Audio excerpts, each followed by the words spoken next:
to react. Fox News senior strategic analyst, retired four-star General Jack Keane. General, what does it mean when he says to Netanyahu, start to do what's necessary to have a ceasefire?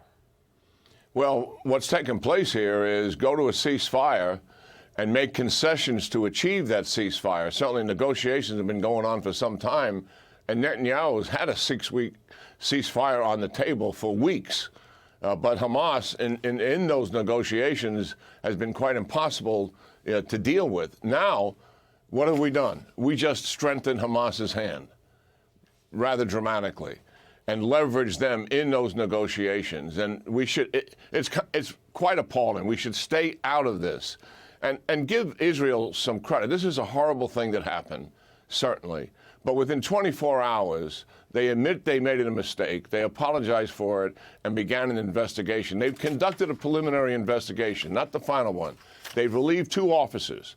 They reprimanded 2 other officers. And the fact that they relieved someone and reprimanded someone also is a credit to them. And I think what it's going to come down to, likely, is certainly they misidentified the WCK vehicles as being Hamas. It'll come down to maybe what was the evidence you had that this was Hamas? Why did you pull the trigger thinking this was Hamas? What triggered you in terms of this was an okay shoot to begin with? So that's a thorough investigation done by a values-based organization that is holding its people to a very high standard. And certainly our standards are going to be much more than Hamas's. There's no equivalency here. But the Israelis are taking the right steps given the horror of what took place. And they should be given some credit to it as opposed to being wire-brushed in public and being forced to concede to the adversary in negotiations. That is really outrageous in my view. And just remember why we're there, October 7th. That's the only reason why Israel is there. They never wanted to go into Gaza, and that should be reminded every day before anybody talks about condemning how you fight in one of the most brutal environments on the planet today. Here's the statement that just came out as we started this segment from the IDF. The investigation found that the forces identified a gunman on one of the trucks, following which they identified an additional gunman after the vehicles left the warehouse where the aid had been unloaded. One of the commanders mistakenly assumed that the gunmen were located inside the accompanying vehicles and that these were Hamas terrorists. So that they follow up the reprimand and everything. It seems to me we have the finest military in the world, and we got the best intelligence in the world. But we make mistakes, too.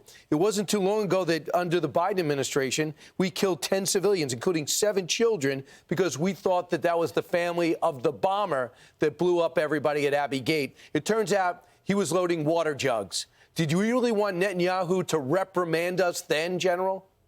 Yeah, you know, actually, that incident that you're referring to with the 10 killed and 7 children, we called that a righteous strike at the beginning. It took us weeks before we divulged to the American people and certainly to the Afghan people that we made a horrible mistake, you know, as a result of that. And likely similar here, a lot of things went into the judgment that this is actually an enemy vehicle, and certainly they have authorization to strike that vehicle.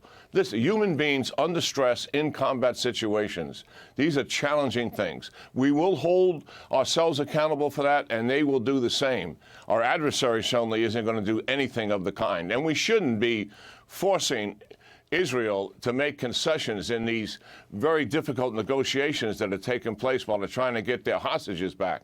And I think implied in this is a bigger thing, Brian. I think the administration, without saying it publicly, really wants this to stop. The fighting to stop right now, put the weapons down, let's end this thing. And if that happens and we leave Hamas with multiple battalions and their leaders in place, they win.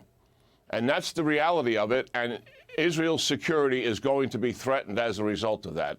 And the people in Israel want Hamas to be destroyed. That is a fact. The majority of the people are completely behind the prime minister in that. They may disagree with him being a prime minister as an enduring prime minister because they're holding him accountable for some other things, but they all are behind destroying Hamas. Why is that? Because their own security. They're talking about their kids and their grandkids here. And Hamas, their objective is to make the security situation in Israel so volatile that people don't want to stay there and live there. That's what's on the table here. Right. And by the way, for people at home, according to people we know on the ground, if Benny Gantz was prime minister, he might even be stronger against Hamas than the prime minister. So don't think this is a Netanyahu problem. They want to blame it all on him. I hope they finish the job. They apologize for their mistake, but I hope they do not do a ceasefire that they're not comfortable with. General, thanks so much. I appreciate it. Yeah.